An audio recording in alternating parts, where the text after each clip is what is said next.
I can see that. Okay. Hello, good morning. Thanks for coming to listen to me at 9 a.m. I know that's a sacrifice. So let's get talking about coal. Today, the choice for title of the presentation is called the Phoenix Commodity, the one that all of us thought was dead in Q1 2016, seems to be back from its own ashes. Will the rally end in 2018? Was this a little party we had, or is this something structural we are looking at? Okay, so I'll first talk about my company. The strength of Noble has traditionally been in its origination capabilities and mainly Indonesia. So the company has grown to its current 60 million ton plus physical footprint mostly in Asia, and with Indonesia being about 2/3 of that, and the rest of it being mostly Australian coal. The presence in terms of marketing is being in China, for example. The tradition of the company dates to 1991 when Mr. Richard Ellman used to scrap trading in the port of Hong Kong and, well, selling to China. We've also been present in Japan and Korea for several years. India, well, this was the China one, sorry. In China, other highlights is we have offices in several cities and relationships with all sorts of customers across the supply chain, the value chain in China. In India, a bit of a newer presence since 2005, but grown volumes to be the leading international coal trader in that market still to the day. So this is my team. I am Colombian, but the other people in my team are also from weird places. I have a Zambian guy doing metals with me, Maini, South African, doing chrome, Iksan, Indonesian, helping me with the origination side, and Flores doing macroeconomics in China for me. The scope of this team is to manage all the research of Noble, actually. This is aside from liquids, which we announced we are selling this week. So that's the team. The topics that I would like to talk about is one, I wanted to make some remarks about the state of the market and some thoughts. Some of it was on the webinar, and then I included a surprise slide. Then I would like to talk about China, and that's really the main topic I want to talk about. I'm going to reiterate a point that I have been making about India for about 1 year now. So that'll be the third section, India.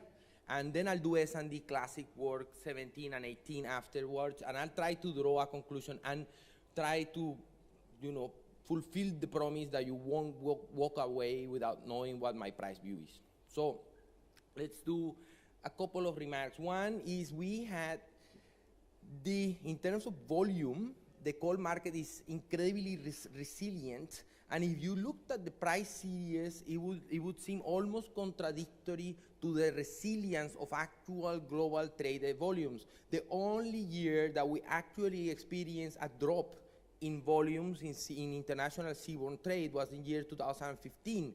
Then last year, in spite of all the price spikes, etc., it was actually a flat year in terms of growth. So it would be actually hard to argue that what we saw in the price spike last year was actually a demand shock. In my opinion, it was not a demand shock. China came back to the market, but the market was expecting another collapse in terms of volumes, and it didn't happen, and supply couldn't react. So in my opinion, 2016 was about a supply shock rather than a demand shock.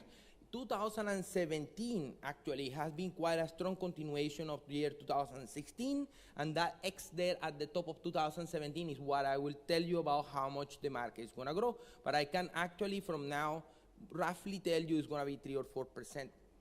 So in terms of cost curves, where we are sitting, there would be many arguments about this, and this is a very rich chart that we all like to talk about. This is a cash cost, pure cash cost, no finance, so no capital included in this chart. And what it says is that prices are high at $100. But there is a very good reason for that. And it depends on what is the tonnage that you're trading, and it depends on what is really your merit order and who is going to be in it.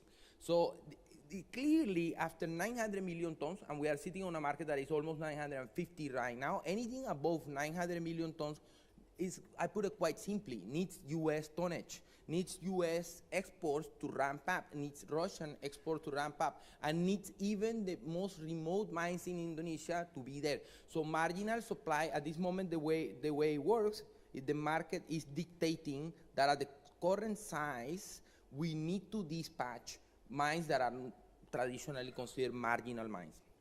So that's, I think the point where we are in the industry at the moment is much more rational than what we had a couple of years ago. Everybody thought that $50 was the new norm, and there was no problem with that. I did have a problem with that, and the reason is that at $50, you can only dispatch 500 million tons of coal. So unless, and this is in the long term, because you can have people who are hedged, so in the short term you can actually sustain it, but it was very, very obvious that in 2016 we had a market that was about to have a rebound. We didn't know how violent, but we, and I'm sorry to say, I started speaking about that in June last year. So, gas. And I'm gonna let Trevor do that. But however, and I'm very, very uneducated about this topic, so I'm just stating a few facts. It's never really become the demise of coal.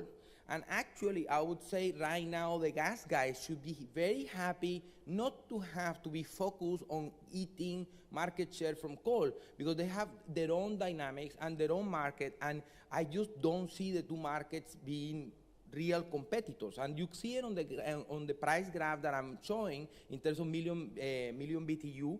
After adjusting for efficiency, they never really touch each other. Now, I mean, you can argue it has happened in Europe, it has happened because of carbon credits. There are certain moments that a German power station will be in the money, so gas will be in the money in relative terms to coal, but broadly speaking, Korea never really happened, and all of these other places where we thought there was going to be competition didn't really become big new markets for gas. What happened to gas is that, for example, China has been buying much more LNG than everybody expected.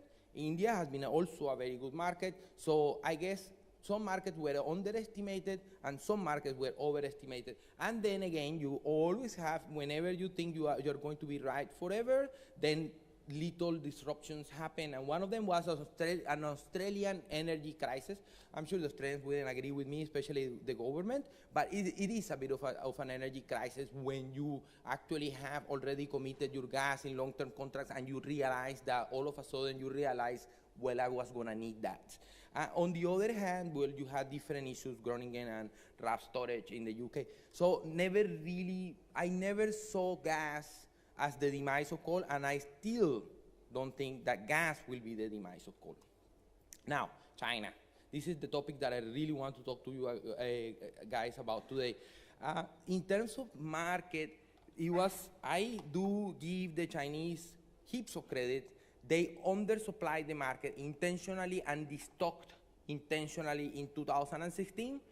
They had a bit of an accident in which the destocking went too far because demand was better than expected in the second half of the year, and the hydro season was basically a failed hydro season. So actually they struggled to come in and try to control prices. At the time, in despair, they say, we will set a price of 535 RMB, and we are gonna let this float 35 RMB up and 35 RMB down, so effectively setting a band for prices.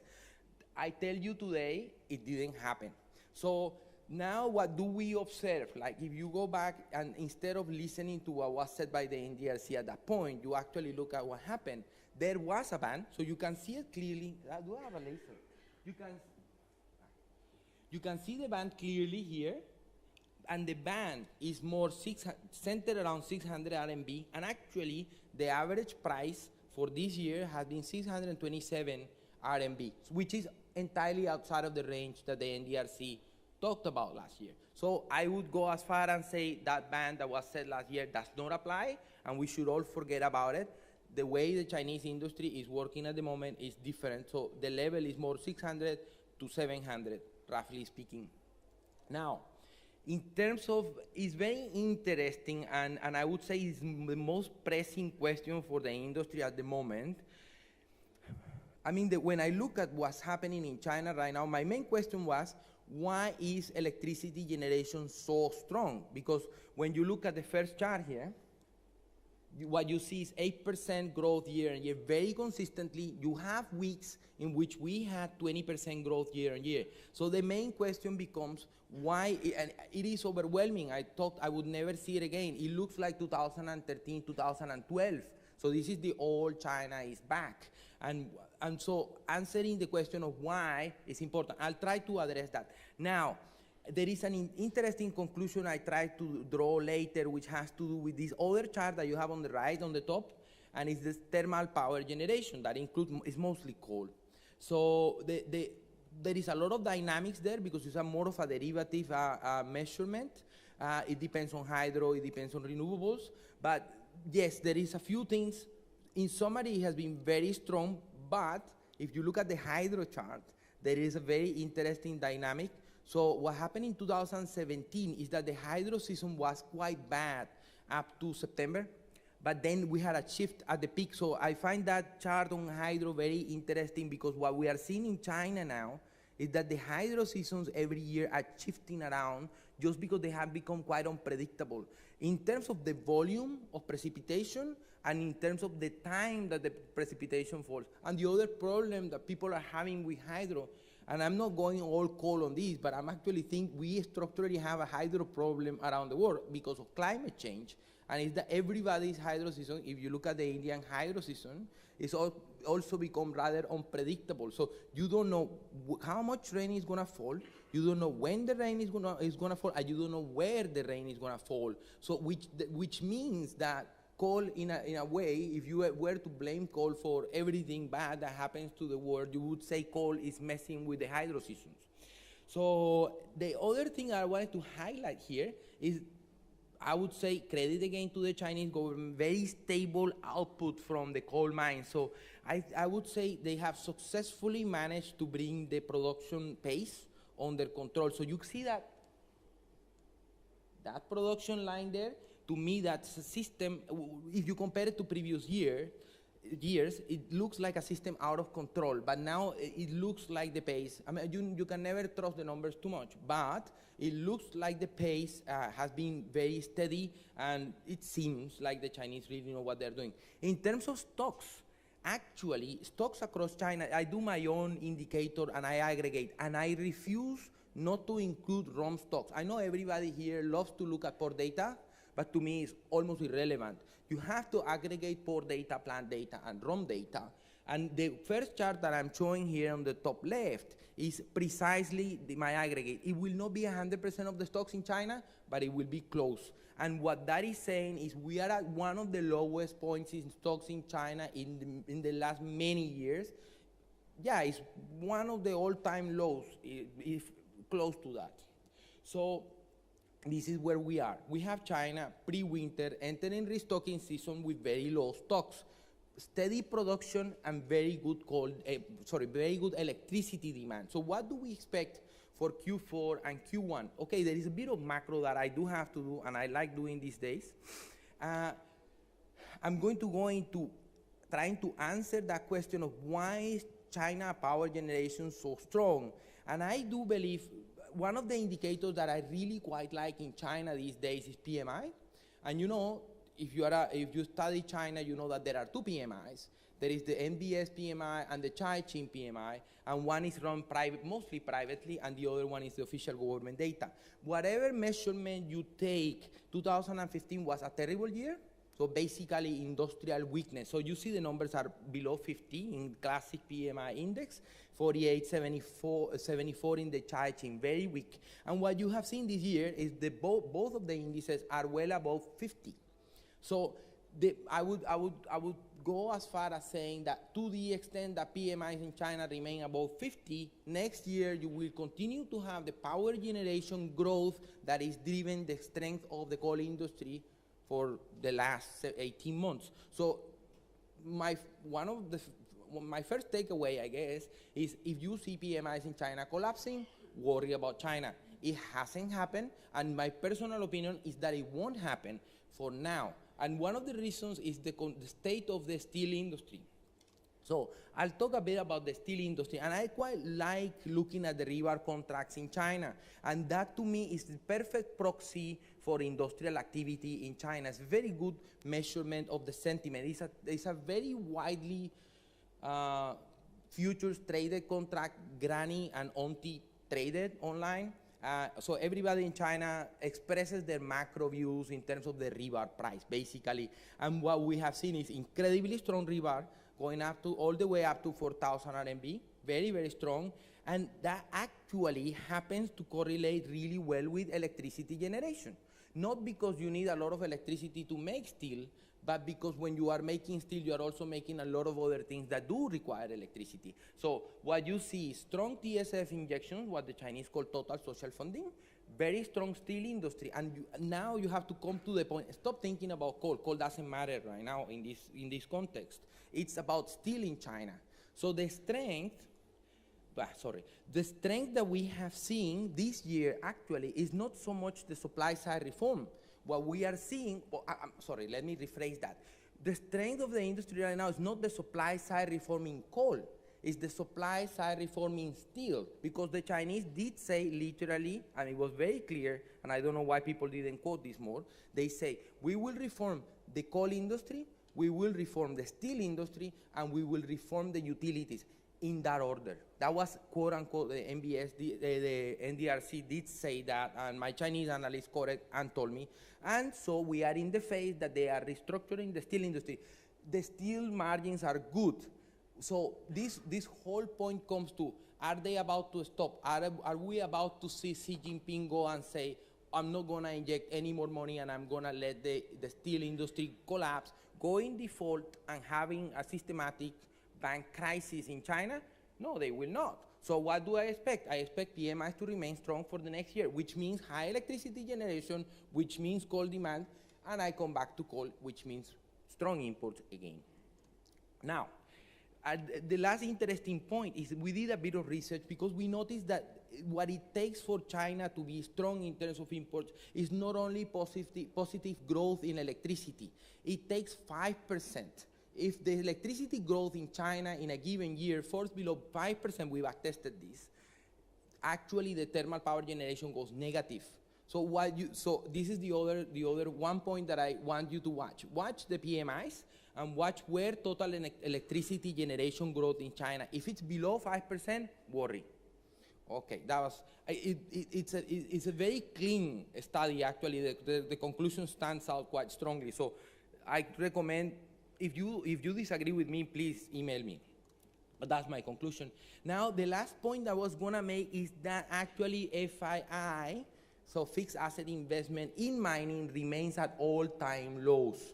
And what that means is mines in China are not getting money to invest. So you are not about to see a flood in supply in China. The government simply has no appetite to inject money in mining. So the money is gonna go elsewhere.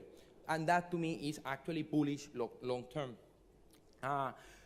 There is some conflicting signals. So if I was gonna play the argument of the bears, we would go and say, okay, property sales have been weakening. So you are about to see a collapse in the cycle because we'll go in a real estate recession in China, et cetera, et cetera. But then again, my point is, to the extent that the steel industry could blow up if you slow down, that won't happen. Now let's not talk about China anymore. Let's talk about India. I will say the point that I want to make in this section, and I'm not gonna elaborate too much on it. The models, if you model the India energy complex, you get to the conclusion that India will re-enter eventually, very hard to tell you what year, but you get to the conclusion, and I got to this conclusion a year ago. If you do a balance of energy of India, you get to the conclusion that they will come back to the import market at some point, and my result was actually 2020. So I thought we will see falling India imports from all the way, so 17, I thought it would continue. 2018, 2019 are going to be weak import years, and then we'll see a revival of India coming into the market. And I concluded that there was basically no way out of a weak import market in India for 2 more years. However, we all know that's not what we are looking at the moment, and I will tell you a bit more about that. So I'm gonna leave with you all my assumptions in this presentation, including renewables and everything. I mean, it's a bit of a model that I play with because any little thing that you move in the balance will have a huge impact on the result. And that is why the different models that you see around for India, which are expressed in that chart there, are very different. Nobody agrees. And my model is, I think, the orange line, and it actually shows that pattern. And discussing with some of my friends in India, they tend to agree. So I will say once more, let me make a point about production. So it all depends about where Coal India production goes. This year, I think we can say that Coal India struggled. And the other development, I think, and I use that as a base assumption, is that the whole development of blocks and merchant mining in India is not really happening successfully. So under the assumption that there is a saturation point for Coal India, and which to me is around the 800 mark or 750 million mark, and to the extent that we assume that the merchant mining in India will not succeed to a great extent, we can actually assume that, and this is the conclusion, that orange chart is going to happen. So what that means is imports would peak to about 170 million tons, then they would fall to around 130 million tons, and then after an inflection point, the funny thing is I was talking about 2020, but now I think it's probably next year, you will see a revival of imports in India. So that was India. 2017, up or down. So this chart that I'm showing you here is actually, I believe, wrong.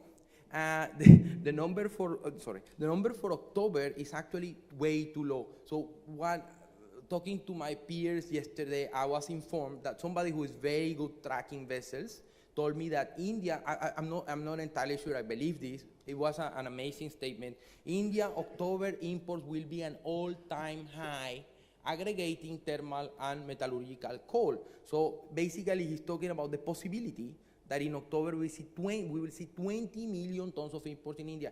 And I can tell you what it is. I saw the vessels loading in Indonesia. Basically what the Indians did is they got really short of stocks and emptied South Kalimantan. And now South Kalimantan doesn't exist anymore. So now they are actually in November, I can tell you what they are doing. They are buying South African coal at the moment. So they are basically, they knew the Chinese would be absent because of the conference, and not many things have moved in China over the last month, bought Indonesian, and now they think maybe the Chinese will come back, and they've decided to buy South African. That's what the arbitrages say, that's what we see on the flows, and that is what I believe. So India to this point was really, really negative, so a drop of about 50 million tons year to date, but I actually think we are gonna see a very hefty recovery in Q4. So that's India. Now, the reason, well, electricity generation has been very good. Coal India has underperformed, and the stocks depleted as a result. So India is back to stocks at some plants that are below 3 days. So this whole notion of plants in critical stock condition has reappeared in India, and it's become quite important. I thought I wouldn't see it again for many years, but we are looking at it. We have basically another energy crisis in India. In terms of China, it is interesting to see my forecast for this year is 25 million tons of growth for all grades of coal, but it's very interesting to see the makeup of that, and a good chunk of that is what they call thermal, which actually translated from Chinese means Australian, so 7 million tons up there, but the biggest beneficiary of the China imports growth this year has been Indonesia. When we talk about other, and we talk about lignite, we are really talking about 5,000 Garindo and 42 Garindo.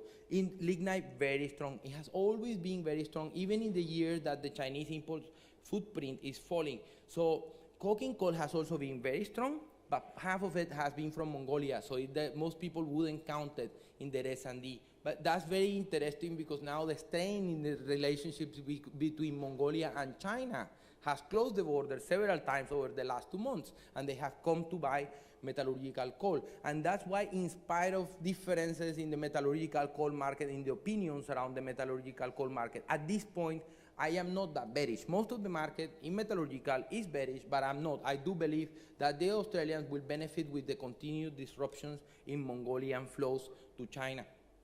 Anyways, 25 million tons. Total conclusion from my S&D, and I'm not gonna elaborate too much on it, you have the presentation, or I hope Coaltrans sends you the presentation today, is plus 25 China with minus 13 India, which I believe is already, with the most recent information I got, is wrong.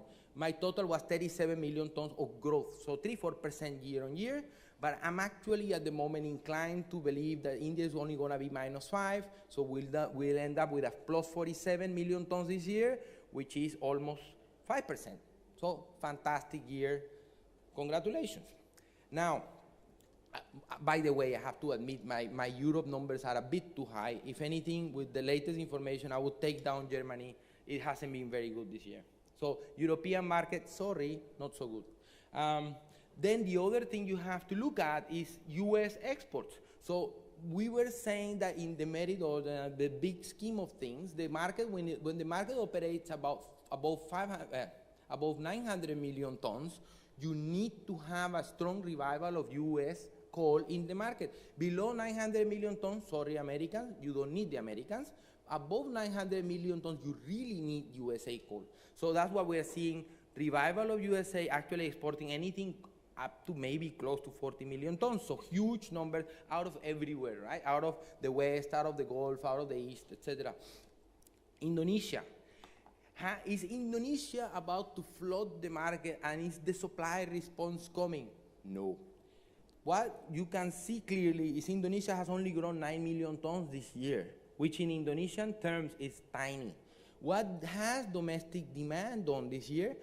This year is the 5th consecutive year that demand has grown, domestic demand in Indonesia has grown really strongly. And we see them steadily every single month doing 9 million tons. And I believe this is the first time that they are gonna break the 100 million ton domestic demand mark. And this is not gonna be the last year they do that. Next year will be the same. So the Indonesians, they will have to grow, but not because coal prices are so good, because they are also required, every single producer in Indonesia is being required to grow by the government because they have to supply PLN. And that is just a fact of life. So whatever is left for the international market is left for the international market, but it's only a difference between two numbers. So I'm a believer that the Indonesian production footprint is at a point that it cannot expand anymore. And the little bits and pieces that we see increasing are in South Kalimantan. And that has a very deep, clear implication. It is not from East Kalimantan. What you see from East Kalimantan is a drop in exports, and that has to do with CV. So there are 9 more million tons available in terms of exports out of Indonesia, but the average of those exports is about 4,000 GAR rather than 5,500 GAR. So in terms of energy, if you aggregate everything, actually the growth out of Indonesia is almost negligible. Now, this is what my waterfall looked like. Very hard to read. I'll just tell you the one conclusion that I want to leave with you. This block. That's the difference between the supply and the demand for year 2017. There is, with the numbers that I put on my table, a hole of 20 million tons that will need to be filled between now and the end of the year. One potential supplier for those 20 million ton deficit in terms of supply to the market today would be the stockpiles.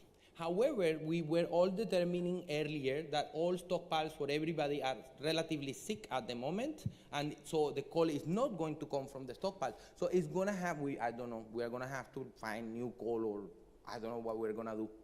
I just can't find any place that will have enough coal to supply the market this year. Howard likes that, I think. Year 2018, I'm a little bit more negative, but please don't say that I'm bearish 2018. I think growth is gonna be much more slower at 1%. The most important number in this table is that I believe that China will potentially decline in imports next year by 10 million tons, but don't worry. The supply-demand balance still ends with 935 million tons, if I read correctly, which is above the magic number of 900 million tons. So what we were saying is basically anytime I believe market size is above 900 million tons, I'm relatively bullish the market. I'm not saying from today Newcastle is whatever 99.9 today and it's gonna be 120 by June next year. I'm not saying any of that. Newcastle could very well fluctuate between $180, but what I'm saying, the most important conclusion is I don't think it will be sub $80. And the proof of that is that I was doing this sensitivity and I was doing the dispatching of tons and trying to fulfill the market with different levels of supply at different prices. And the conclusion that I achieved is that at $60, you remember we were in deficit of 20 million tons? Well, at $60, the market gets another 40 million tons deficit. So if you were solving for a functional market, you cannot solve at $60. So continuing on that logic, I actually solved for $80, and I find that you just about get enough supply. But because we have a deficit that will carry over, so basically the 20 million tons in 2017 that we couldn't find, what I'm saying is we will not find them, and they will carry over to next year. So basically you will have to buy also those 20 million tons next year in order to just fill the hole. So with that, I believe the prices will revolve north of 80, closer to 100 for the whole of the next year. And this is more or less what the chart looks like in a very graphic way. If I'm leaving it for you to solve. If the market, and there is that magic number again, if the market falls below 900 million tons in size, you will see sub $80 prices. The market actually, in order to go to 60, needs to lose about 100 million tons of demand. So China will have to exit big way, and India will have to continue to drop. So to the extent that that doesn't happen, I still believe we'll see $80, $100 prices. So now I will just state my conclusions and leave you alone. The market has changed from contraction to expansion, and that's the way I see it for the foreseeable future. Supply-demand balance for 2017, buyers, I'm sorry, man. Sub 80 Newcastle index prices won't balance the coal market in 2018 as well.